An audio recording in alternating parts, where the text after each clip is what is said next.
We're, yeah, Continue. no, I yes. wish to be recorded. Right, so So now we're both going to get really serious, and all that good energy is just going to leave, and we're going to be like, go. So Art, hi everyone. academia. Yeah, we're going to get super academic.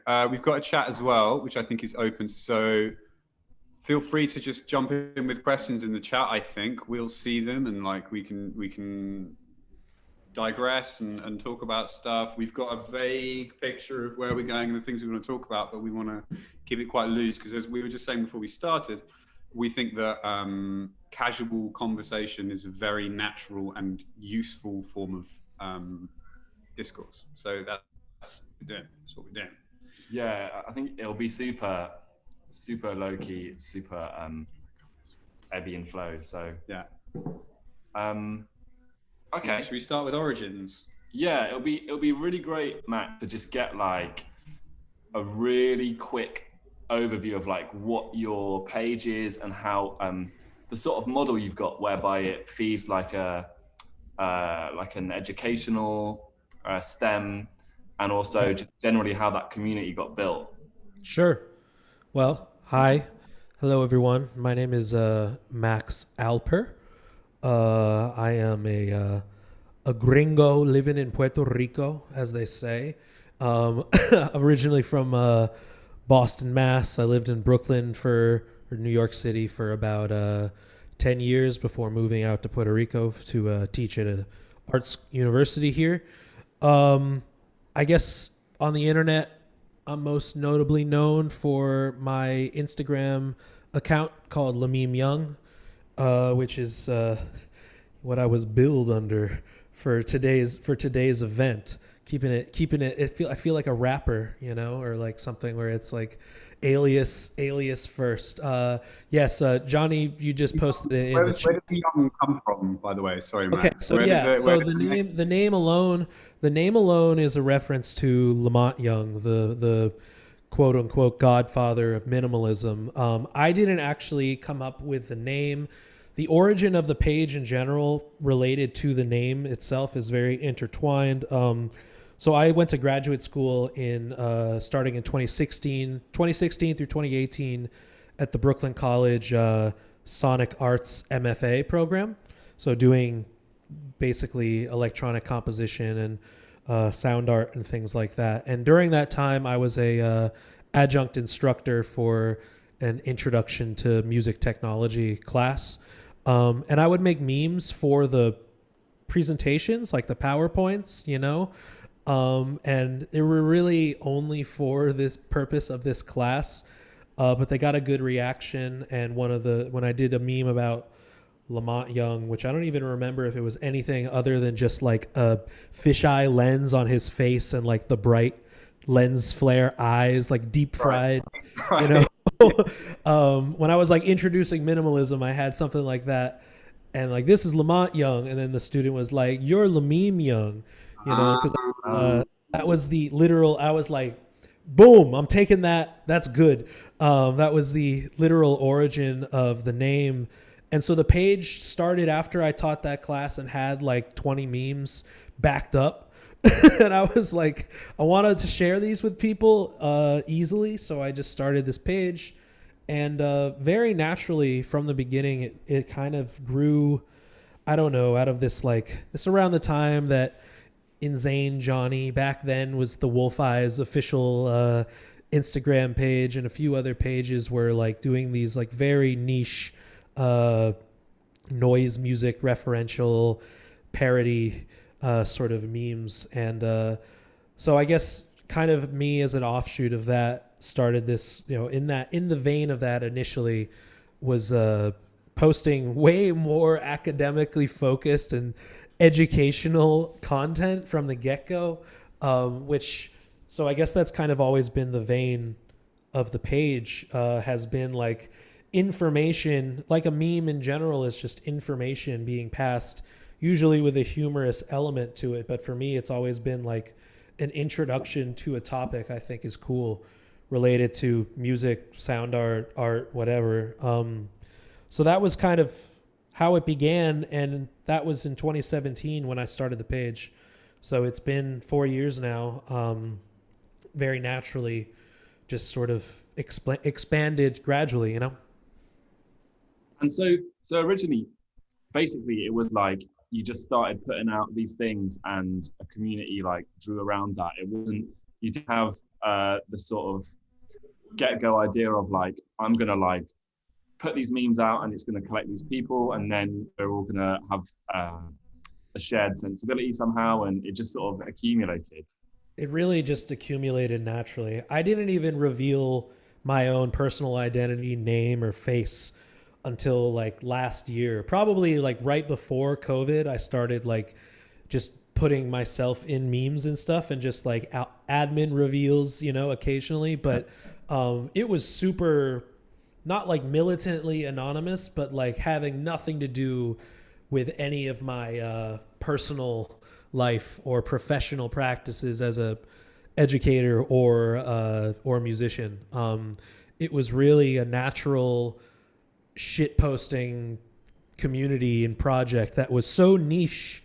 You know, like one of the earliest ones I did was like, there's this computer music composer pioneer, Curtis Rhodes, who wrote all these textbooks that are like essential for electronic music, like master's students, like composing electronic music. And I just did a picture of him, but replaced the C with the C with a B, which is like Crips and Bloods, and did like the B emoji. So it was just Burtis Rhodes. Now that was it, you know? But it was like literally mad people on the Instagram were just like, who's this? And I'm like, read composing electronic music. And it's like, that's a book, go check it out. And then, you know, things like that becomes kind of naturally, inherently sort of an invitation, I feel, for people to check out some stuff that's not as much in the DIY vein of noise, but more, I think, in the academic stuff. Because I've kind of been on the fence my entire higher education career of being like conservatory, but also like basement dwelling noise freak, you know. Can we talk about that, your academic education as well? Because I remember seeing a post of yours where you talked about I mean, I think the post was connected to also you kind of one stating that like DAWs are instruments, and also that like who are we to say that a kid who's grown up learning his idea of harmony and rhythm using one hand on connected to a piece of free software on computer, was used to say that's an instrument. Like, what I really love about what you do is a lot of it is bringing down snobbery and hierarchies within music education. Yep. And I feel like some of that comes from your own experiences in conservatoires. Are you able to give us a quick run through that? I mean, I've had decent experiences as a music student because I've like seeked out people rather than like institutional grouping, like hierarchy in that way. Like, but I've noticed, I think more it's come from my philosophy towards music education, which is something I'm starting a PhD for like this next month at TU Dublin, remotely, but I might be coming to Ireland occasionally, but specifically in music education and critical music education, which is, an Adorno term.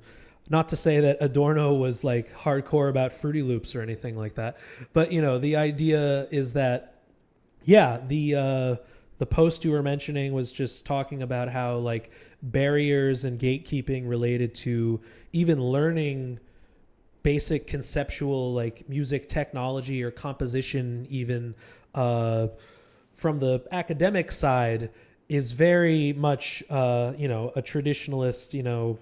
There's high art and low art, and like the score and the DAW is kind of like a sort of the equivalent clash right now, we could say, between like someone because I think in the high art academic world, there are many people working in things like Max MSP and more open source programming interfaces for creating sound versus, a 13-year-old using FL Studio or GarageBand on their iPad. There is obviously a a hierarchy in the academic food chain that, for me, I don't know, as a student, I would occasionally have to push back on different programs. I started in one program and transferred to another as a bachelor's student in composition.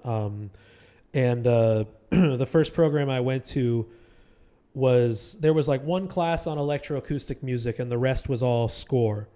And to me, even at age 18, I was like, I know like John Cage and Musique Concrète was like a thing that people were doing in schools and conservatories. Like, why can't we, in the very least, be able to like implement our own sort of technology-based language into the trad composition route?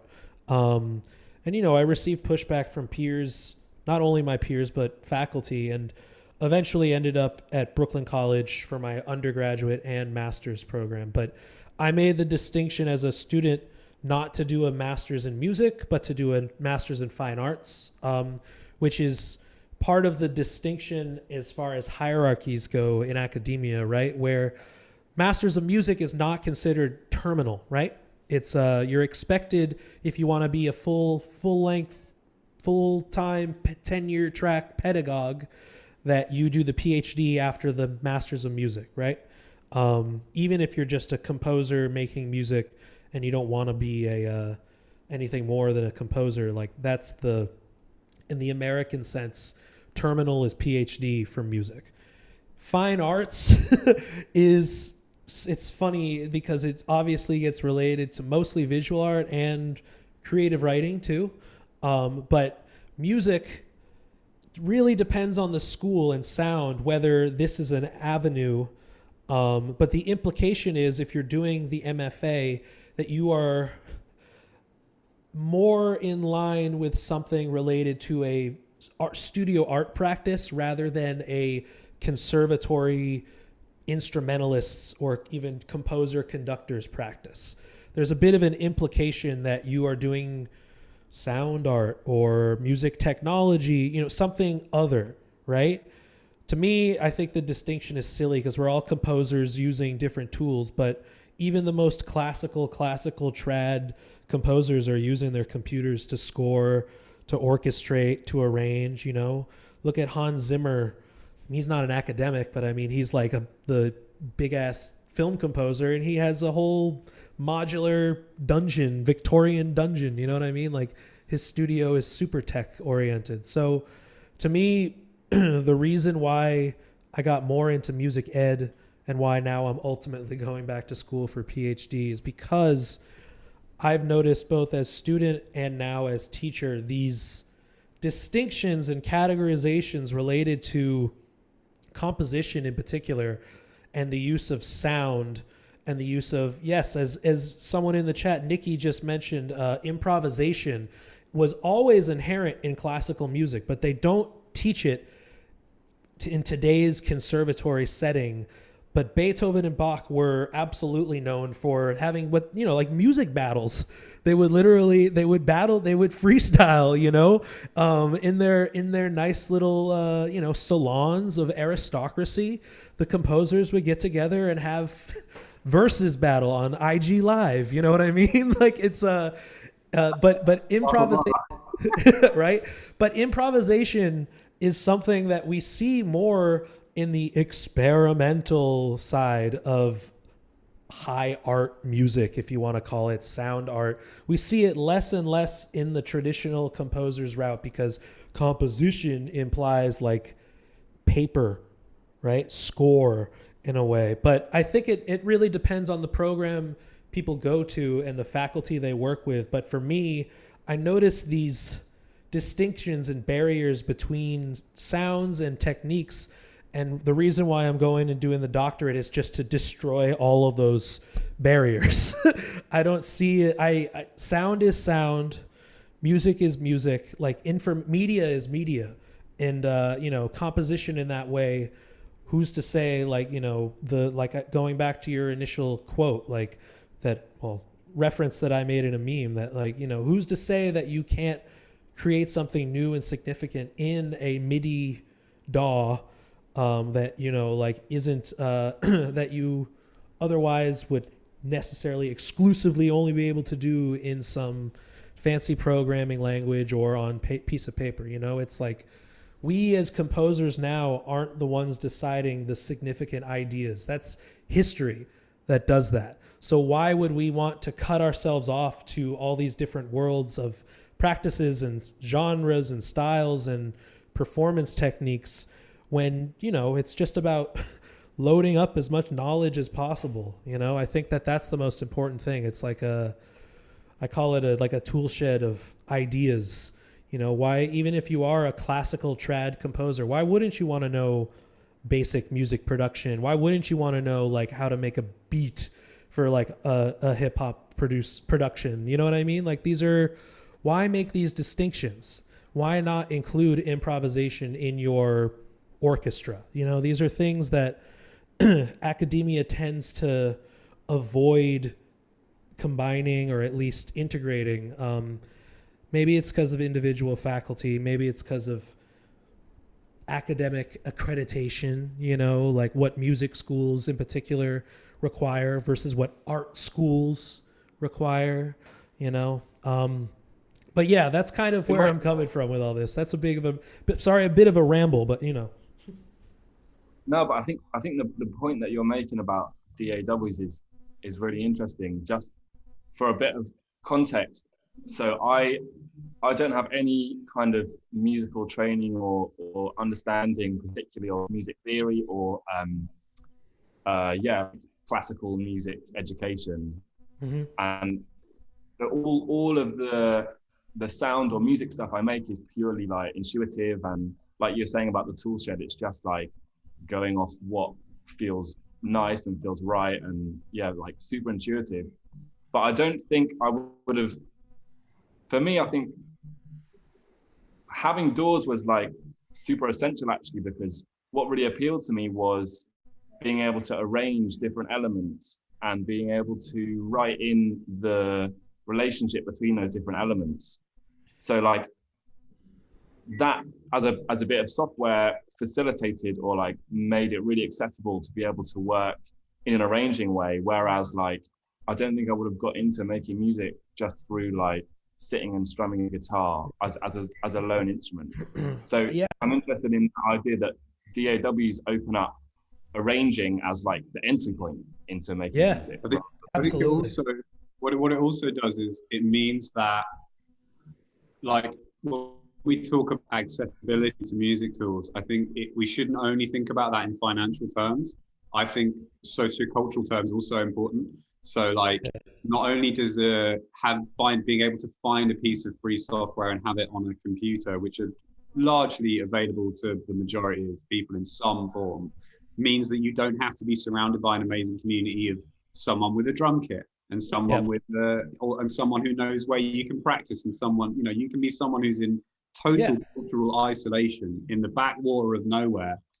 But if you have a DAW, a free one that came with the computer, you can compose, you know, and it's directly democratizing in that way, which up until even in early computer music was not at all available. You know, we're talking the earliest computer music in the 80s being, you know, tens of thousands of dollars for different machines, like the Disclavier or whatever, what's the one that Frank Zappa used? I forget, but it was like a supercomputer in the 80s that cost like 5 digits just for the device itself, versus now the computer, the home PC with free software, a tablet, is opening up what was previously very much not a consumer industry.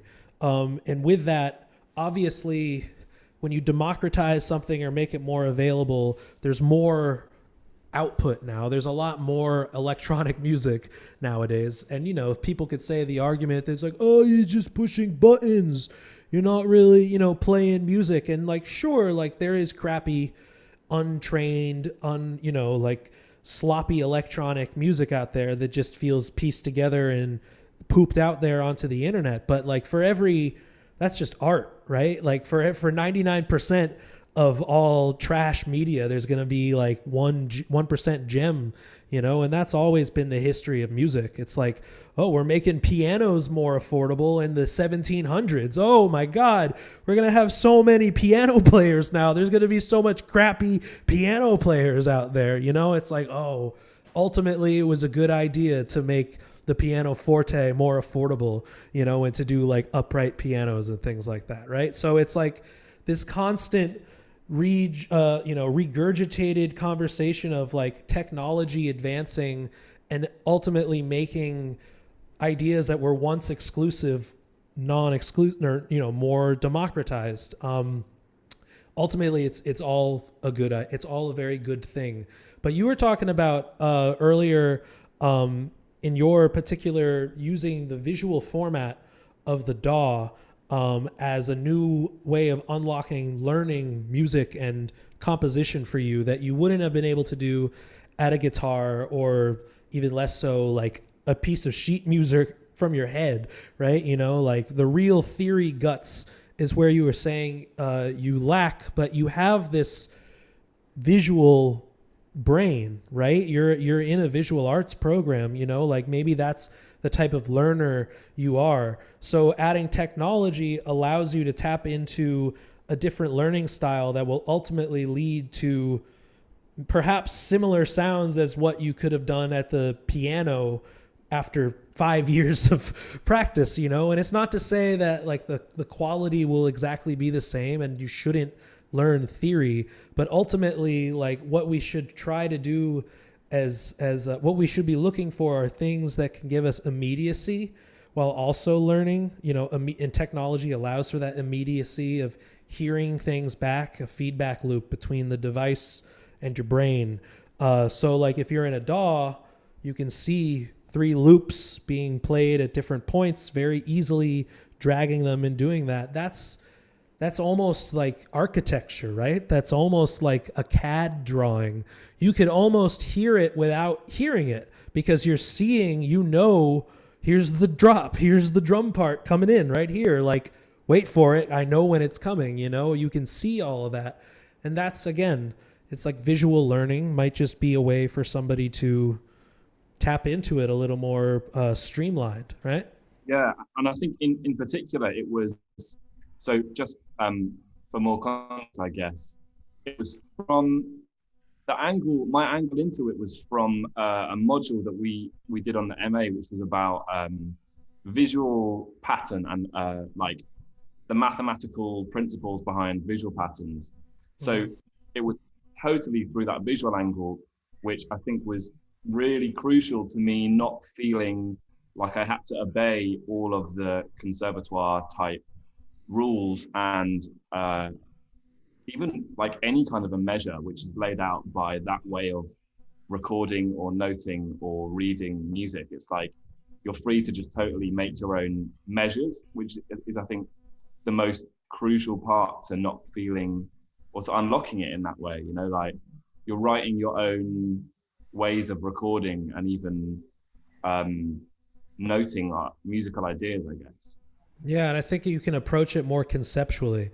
I think that like if you're a composer in the traditional sense at a piano and a, you know, transcription, sheet music, however you're doing it, it's a different process. It's very much in the little details and technique of every single note versus in the DAW, you can see things as gestures from like the macro level related to the structure of things. And I think that just kind of taps into the conceptual side of composing, you know, like, which I think artists, this goes back to the MFA versus music track, is that we as composers in the more traditional bachelor's of music, master's of music, PhD in music, aren't doing critique in composition seminars the ways that visual artists do critique. There is no 4-hour, we're going to break down every aspect of your work from the technical to the conceptual. As I say, the content and the context of your work. Music school is technique first and foremost and almost always related to that. So we will score read, but we're looking at the details in the very technical language rather than necessarily like, well, what's your artist's statement relay to the notes on the page? Why did you write this? I think that you as visual arts students have to be able to articulate the why just as much as the what, right? Or how in that way. And music students, I mean, again, depends on the school, depends on the faculty. It really depends on the teacher are asking you, like, what the fuck does this mean, man? Like, why did you do all of this? Because so often it's about designing from the spectacle and technical side and not having a reason beyond like, it's cool. But that's why I think it's interesting that it's a relatively common trajectory where you get people who are doing visual arts education ending up or finding like a real a different headspace with making sound, because you can't intellectualize it in the same sense. It's like the scale is energy and like whether something is a vibe or not, basically. It's like there's much less. So I wanted to ask you about sound as like literally as a medium in its sense as being like vibrations and something which is very much sort of bypasses more like cerebral ways of thinking about stuff, and just the clash between that and imposing I guess like conceptual ideas onto sound. Right. I think it's one of those things that requires very least viewing sound and music within the sound context as like all encompassing sounds. Anything that can be recorded is valuable. It can be of value, right? You can find, it's very Japanese, like wabi-sabi, right? Like find beauty in imperfect, find where you least expect it. You know what I mean? And that is kind of where the Instagram page is coming from with these sound dumps, right? With these TikToks that I post, with these people just tagging me and shit that they find in their and put in their stories, these weird little sounds. Is everybody, or at least people that are paying attention on the page, are starting to tune in to all things sonic in their day-to-day life, and perhaps even in the most literal sense of just, that's a good sample. Like I could turn that into a drum or something. You know what I mean? Like even that requires going out into the world, like ready to experience something musical, quote unquote musical, in the strictly sonic, in the strictly non-musical setting, or traditionally, you know what I mean? And I'm calling it music because like it's all music to me. Like, it's the field recording is musical to me, but that's me. There are people who are media studies scholars, sound studies scholars that will make sound, even sound art practitioners that will draw a line and make distinction between music and sound for the sake of their own intellectualizing. You know what I mean? And that's fine. Like as an artist, you got to write your own paper in the MFA in sound art. You got to do what you got to do. But to me, I'm kind of going in the opposite direction, which is how I was trained by even some of my faculty at a master's degree, like someone like Marina Rosenfeld, who I studied with, who is, done installations, visual art, abstract turntablist performances. And she's still like, no, I'm a composer. F you. You know what I mean? Like, don't call it a sound art because music is music to me. Music is all encompassing to me. I fall in line with that. That's just me as an artist. As a teacher, I think it's super important that we acknowledge the distinctions between traditionally musical in whatever way can get you, the student, to recognize something, right? Because maybe that's how you would recognize like a rhythm. If I played you the train recordings of Pierre Schaeffer, like Musique Concrète, on its own, one time through, you just hear a train. But now I'm looping it, or he's looping it in the piece, and you're hearing, you, even with zero traditional musical training, could pick up on tempo, repetition, and ultimately rhythmic phrasing in something that's just a found sound, right? That's what I'm talking about, is that like, I think we have to view as whether you're literally going out and field recording or just going out and listening to the world, I think it's about accepting that and being ready for anything to inspire you sonically in your day to day, and to be like open to that affecting, you know, perhaps something you're working on now, or, you know what I mean? Like, it's just one of those things that's, I think, sound and music, or rather all sounds can be musical. So as far as my aesthetic as a practitioner goes, but as far as like objectively music history and music technology history and teaching the similarities between something like musique concrète and hip hop, that's just the history of sampling, right? So we have to talk about found sound and field recording as much as we talk about breakbeats and the MPC, right? I think that this is all related, and technology in many ways can kind of bridge the gaps in history where aesthetically we're in this world. You're a field recording ecologist, you're a electroacoustic composer, you're a DJ, you're a producer. These are all, to me, we're all using Ableton. We're all using like Pro Tools. You know what I mean? It's like we're all composing our own aesthetics, but the language remains bridged throughout, you know? So if John Cage in 1937 could say like, people are going to start using turntables as instruments, and everyone was all like, he's crazy. And I'm not saying John Cage loves hip hop or disco, but like, he was right, you know? So it's like, he has his own, you know, aesthetic choices of where he draws the lines, but at least he was acknowledging that this is going to pop up beyond our little experimental circles. You know, this is going to be, sound will become part of the vocabulary for all musicians who are in the 21st century. And yeah, that's true. Thanks, John.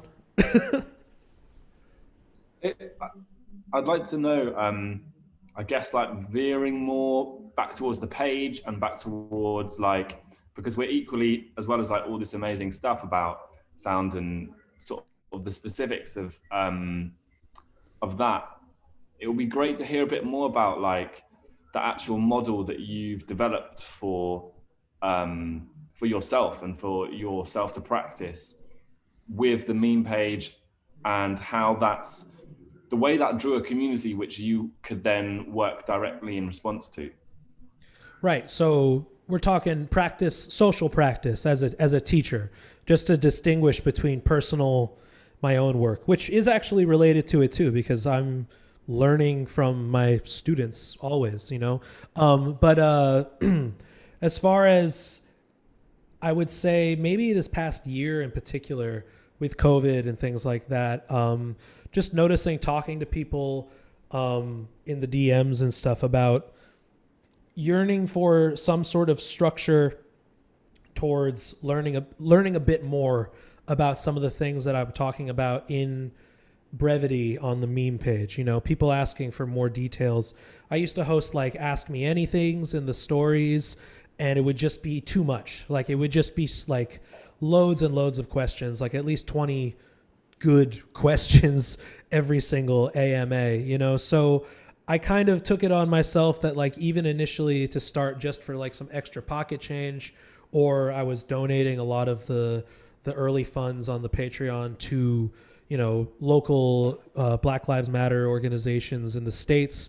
I decided to combine the meme practice of the community I'm cultivating with what was, I would say, a good year of, or half year at that point, of teaching remotely and online learning, which, not to say I wasn't experienced with it before COVID, but now it's like it was my bread and butter for as far as the university goes. I had to be creative as far as engaging through Zoom and things like that, or, you know, forums or Discord or whatever, you know? So to me, it was this idea that we can have very, very niche, or maybe not super niche, but very, very, specific topics that might be interesting to the non-academic, I mean, it could be, but I would say like the more relaxed, like we're doing now, conversational level of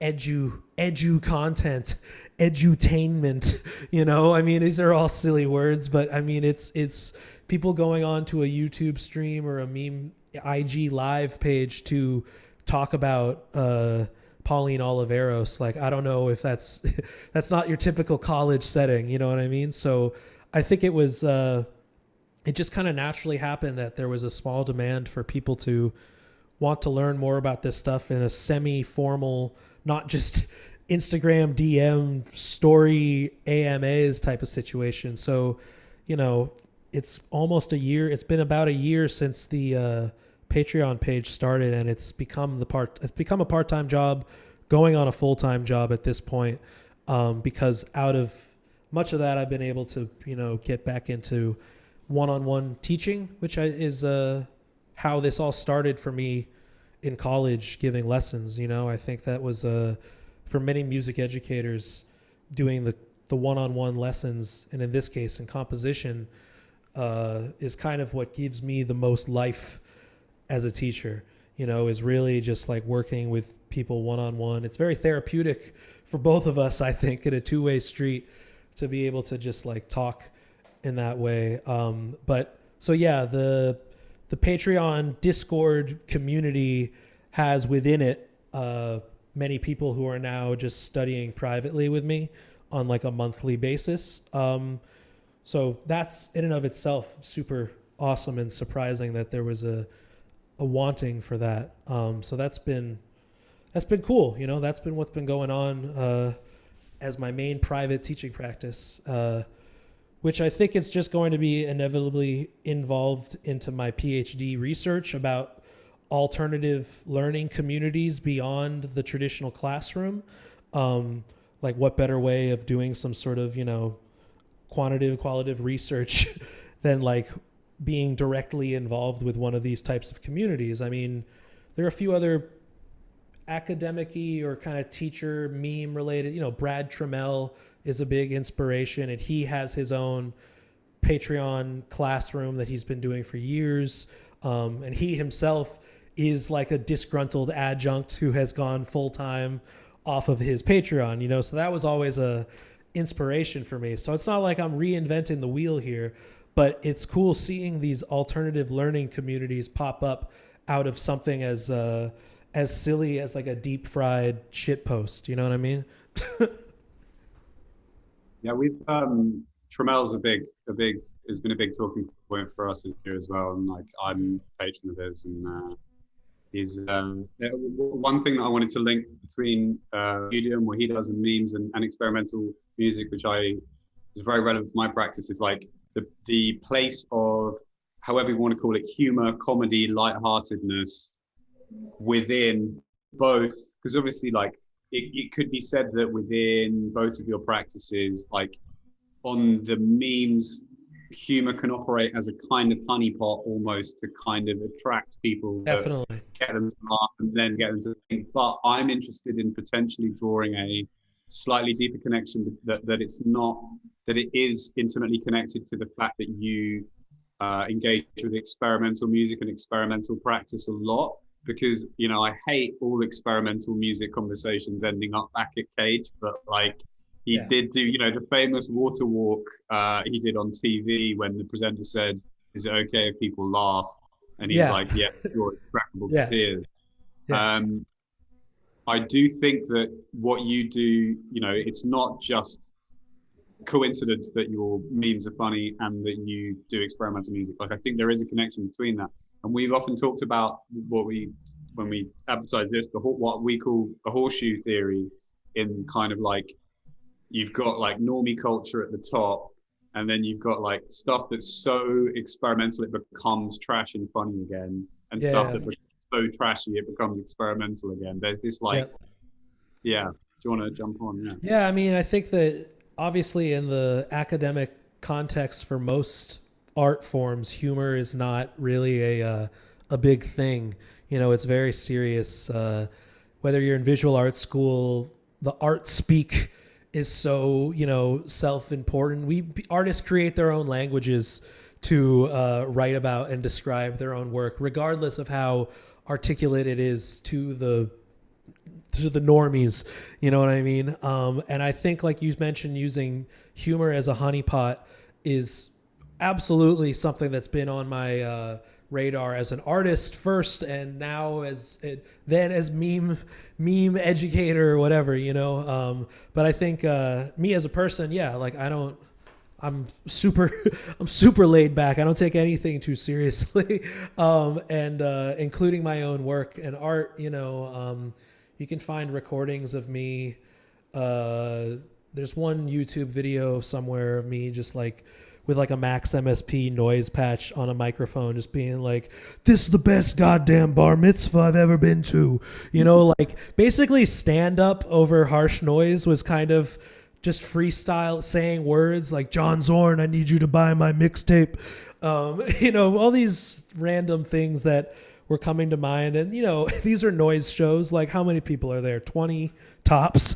So it's a very vulnerable position to be in already. And for so many noise people to just be like brooding, humorless, you know, this is the look, right? I'll give you the full deal. This is the noise show look, right? There's a culture of this. Oh wait, so that's the crowd or that's the performance? Is that that's the line? Everybody. You know? I'm doing a live harsh noise set, and like I have feedback going, and I'm just looking at you all like this or whatever. No, but there is, and especially in the audience, there's this very intense, brooding sort of hyper masculine, humorless approach, and everybody's wearing leather, you know, all this shit. Like, but you know, this goes back to industrial UK. It's all kind of, you know, power electronics culture spouting out of UK in particular. Sort of doing the hyper masculine history of noise here. But anyways, to me, it's like, fuck that. Like, let's shine a mirror on our own, the whole ridiculousness of this situation that we're in. Like, that was what I was thinking, because like it is, at some point you have to acknowledge that what you're doing is art. Yeah, of course. Like trying to like, and self-mastery. It's like improvisation, solo improvisation, and harsh noise or intentionally off-putting or difficult improvisatory electronic music is so masturbatory in concept alone. You know, it's like self-serving in that way. So to me, it's like, obviously I'm trying to be not masturbatory. I want it to sound good if I'm doing harsh stuff. I was always if I'm making noise, it's not just like a fuck you. Like, it's still, I'm trying to be sonically interesting, maybe not pleasing, but interesting, right? But then also to add a level of humor to it puts a mirror on all of us, right? And just be like, we're all a bunch of like sweaty dudes in a basement right now. Half of us here are just bands playing tonight. You know, it's like, it's all, we can find the humor in the situation because it's communal, right? Like, this is such a small community of people, and that's even if there's in academia there's some funding into it, it's still a pretty small community. You know, avant-garde music, video art, sound art, these aren't like the main avenues for commercial success by any means in even the academic sense. So it's like, I don't know, in my own work in school, I was using humor too, like in concert music, you know, I think there was some, I was in college probably a bit too edgy. I wouldn't do some of the titles I used in my pieces, I wouldn't use today, as far as my humor goes. But I would say I've chilled out as far as the abrasive humor side of things. But humor's always been there, and it's always good to shine that mirror, right? Whether it's the this type of noise crowd, or the like, half empty concert hall of like, snoring academics. I think that there's how many times have I played for those types of people as a young composition student? Like countless. It's like, we all have to be here, it's recital week, like blah, blah, blah. Like, what are you gonna do? Some serialism? What are you gonna do? Some like film score tribute? What is it gonna be? I think we can still self-deprecate and do parodies within the context of itself. I mean, like Johnny, your MPC work reminded me of that, because you have the clean white like Instagram like background, like art studio clean room, and whether it's going to be looking for like a music tutorial or like a 60-second beat, or even like a video artist doing a IG, an NFT, or some shit like that. You're instead just throwing a ball at an NPC. It's not at all what you expect. That's funny. I think that there's humor in that, and maybe that's why your work spoke to me as well. I think that we should always try to get a laugh. Thanks, man. Yeah, I think that there's a great quote. I think people trace it back to Cicero, but I don't think it is that like the key to humor is either taking really serious things really stupidly, or taking very stupid things very seriously. Yeah. So like you can kind of either do one or the other, and particularly in British humor, you always see that happen. Either, and actually, if I was to link it up, what I'd say is that that's why your work, because they're presenting serious academic stuff in a very dumb, deep fried way, and then the video you're describing is being in an art school environment and doing something very dumb. So maybe that's like that kind of works in that. I like that you say it's British humor. It might explain that stereotypically dry British humor that Americans don't necessarily get, because it's like you sound very serious and the topic is very silly, like IT crowd, different things that maybe in the more mainstream comedy to the UK that is just less so here. It's cult media, it's cult humor in America, because it's like what's it called? What was the show that in the early 2000s? Look Around You? Was that the show? Yeah, which is like so self-servingly serious about the silliest things. But if you're not paying attention to it, like an American would see it and just be like, did I like stumble on PBS by accident? Like, what's going on? You know what I mean? It's only at this point that you zoom in and you're like, what do you think hip hop will be like in the year 2000? What do you think music will be like in the year 2000? And it's like the stupidest things, but it's very serious. It's very proper in that way. Maybe that's a British thing. I don't know. I'd be interested, to pose the question, because a point that I always get to with everything that we were just talking about with like comedy or generally humor on the internet is like this. There's a threshold for me whereby I feel like there's a term for it on the internet, and this might be wrong, but irony poisoned, which is where like everything becomes joke and everything becomes something to take the piss out of, and everything becomes just like laughable, basically.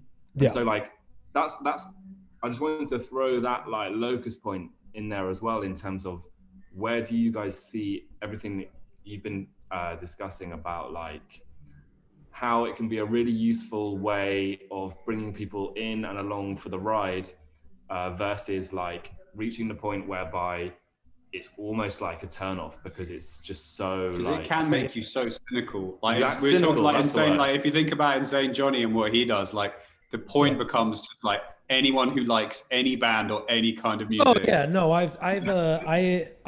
have very conscious of the meme culture and shit posting, and the line between, you know, like irony, like very rich, good irony, and the just completely like like is black pilled, right? Like irony pilled, like complete, like just poisoned to the point where nothing is enjoyable. Like, you know, and it's almost like like virtue signaling, like you enjoy things, like pathetic, you know. It's like there, you know, I'm totally aware of that, and that's even like that's skimming the surface of irony poisoning. If you add politics into that, it's like destructive as hell. That's the world we live in, which is why even we're sticking to music. I have to be fully aware, and sound and art. I have to be, you know, very clearly distinguishing where I draw the line as far as the topics covered, but also like how far off towards the edge are we going to, like how much can we edge, you know? And I think that's I'm very conscious of that. I do not allow, just like I don't allow the gatekeeping and shitty, you know, snobbish attitudes of academic or even like music tech synth nerd culture of very gatekeeping. Oh, you don't have this, blah, blah, blah. You know, just as much as I like shut that shit down when I see it in the comments, it's also like, you know, you got to go outside and touch some grass, dude. Like you need to chill with whatever it is you're saying. I'm very easily will just mute people that will say something that, or block people that will say something that's just like, you know. I think like like the IRL world, although we've been deprived of it in recent years and months because of COVID, and it's done a lot as far as irony poisoning the past year as well, because people haven't had physical interactions with each other. There is a bit of a removed side of the internet, right? You people saying shit on Twitter they wouldn't say to someone in their face, right? You know, I think that for me personally, like I will unplug. If it's getting too dark, I will unfollow, even if I like the page, but the comments are killing me. Like, sorry, man. Like, I can't have that energy. And, you know, people will say, oh, you're, you know, it's too overly wholesome. Like, you know, I think, and, you know, you're keeping it safe or whatever. It's like, fuck you, man. Like, go to your own 4chan. You know, there's all sorts of meme pages out there that are, you know, do not research and things like that are so overtly ironic, but they're appealing to 16-year-olds. That is the meme culture starts then. I was a different person 16 years ago and more impressionable in that sense. And, you know, being grievanced, wanting to own the libs, even if you're not like a right-wing person, that's a hell of a drug on the internet. You know what I mean? It's very easy to just like veer off the edge and into just completely like unapproachable. Nothing is enjoyable. Everything that you do is, you know, lib cuck shit or whatever that people, you know, just there's such poisonous, toxic worlds out there in meme culture. The very least I can do on my own platform is just be aware and conscious of it and just nip it in the bud, because like I do it in my classroom too. Like people are students want to talk about like bass boosted just sounds, you know, meme sounds, and they're always calling it ear rape, and I'm just like, dude, like enough, man. Like why? Okay, it's like it's because it's like you know, and clearly some of the female students are just uncomfortable with just like how much of this type of like how much over the microphones it feels like a Call of Duty chat sometimes in like the digital classroom, because even we were in physical classrooms, they wouldn't be saying this stuff, you know what I mean? I think it's my duty especially in the formal class to be like, nah man, we're calling this bass boosted, we're calling it deep fried audio, we're gonna find another term, you know, because like it's just, yeah, go touch grass, man. we had someone in the chat.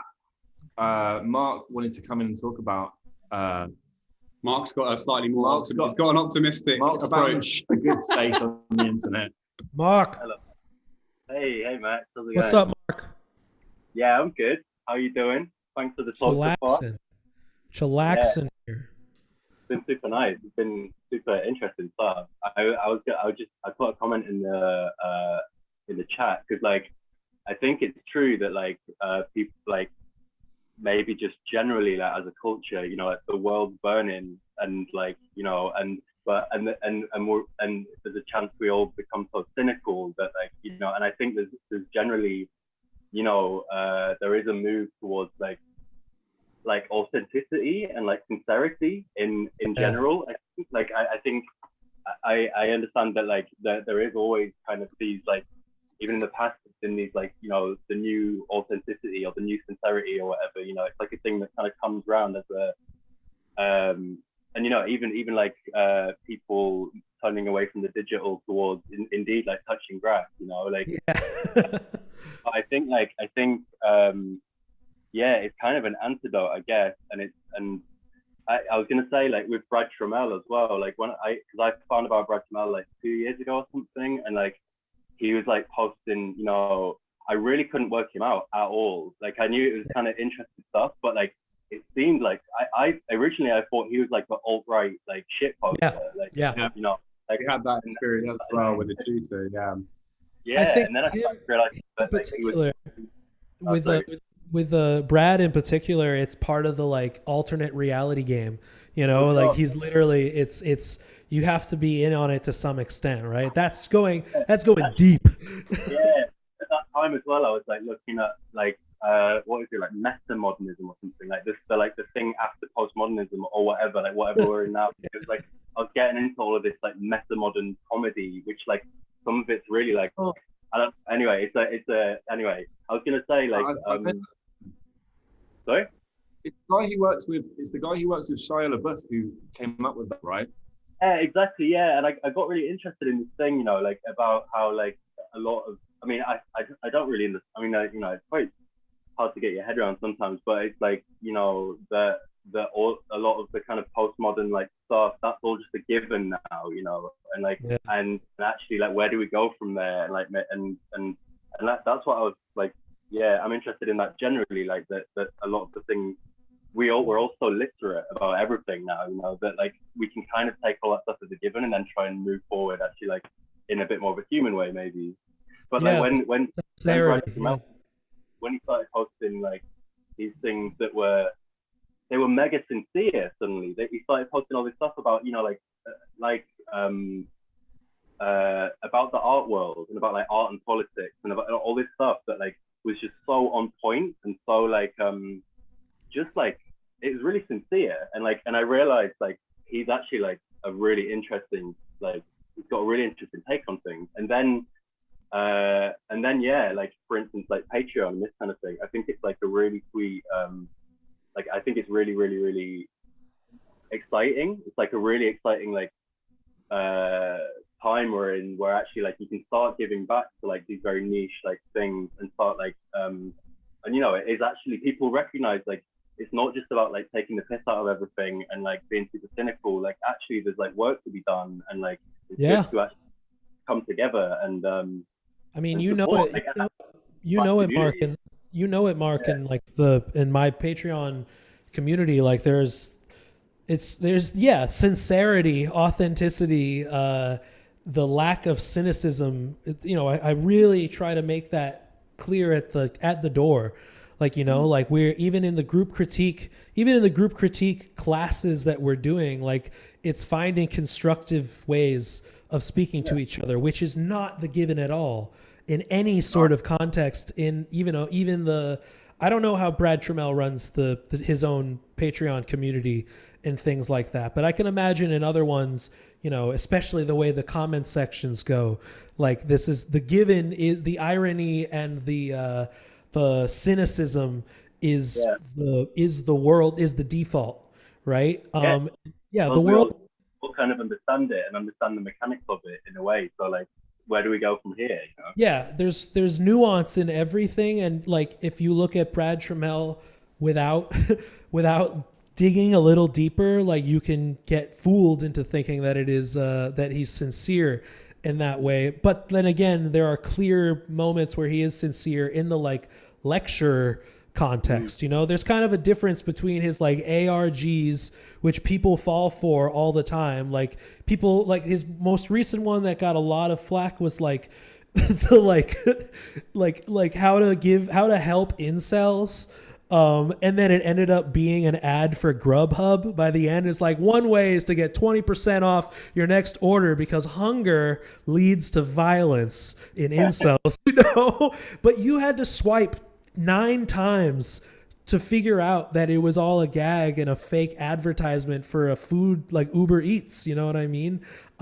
So people will not only respond and think like, oh, like Brad Trammell is like an alt-right troll, but in other senses, it's like requires having the patience to see the nuance, which is not easy on the internet when everything is like so immediate and we just move on and shit like that. Sincerity is the answer. I agree. I think that we can all just like, hey, we're all fucking people. That's why I like doing Zooms in my like group critiques rather than just like a Discord chat, because it's like, turn on your microphone. Let me hear that voice.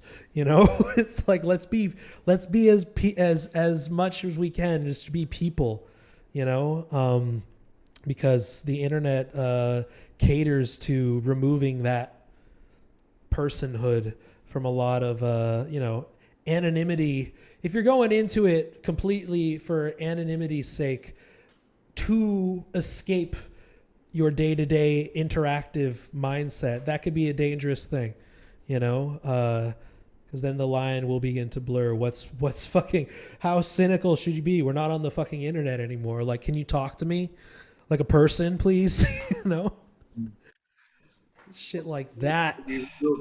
We will get to talk to you in person sometime soon, and we'll all be able to be in physical spaces together at some point. And arriving at sincerity is the answer. I think it's a really good way to play. Yeah, that's a super nice way. That's a nice little takeout. So now, everyone, I want you to walk away from the computer. We're going to touch grass, and we're going to be sincere for the rest of the day. All right? That's right. Get some reacts in the chat. There we go. Somebody told me to touch grass earlier, like a couple weeks ago, and it was like the same day I was literally trying to pull my dog's shit out of the grass in my yard because he had like diarrhea, and it's like, nature's man, I need to touch less grass, man. I need to get this grass out of this shit out of my fingernails. Thank you, though. Thank you. Thank you. Yeah, now we're closing on that. Nice one, man. Now let's close on poopy hands. Yay. Get your poopy hands in the chat. We will. Thank you so much for joining us, guys. We will hopefully see you all again soon. Yes. Let's do this. Let's do this. The RCA, anyone who's not involved or everyone who is and hasn't seen it, the RCA degree show is now online.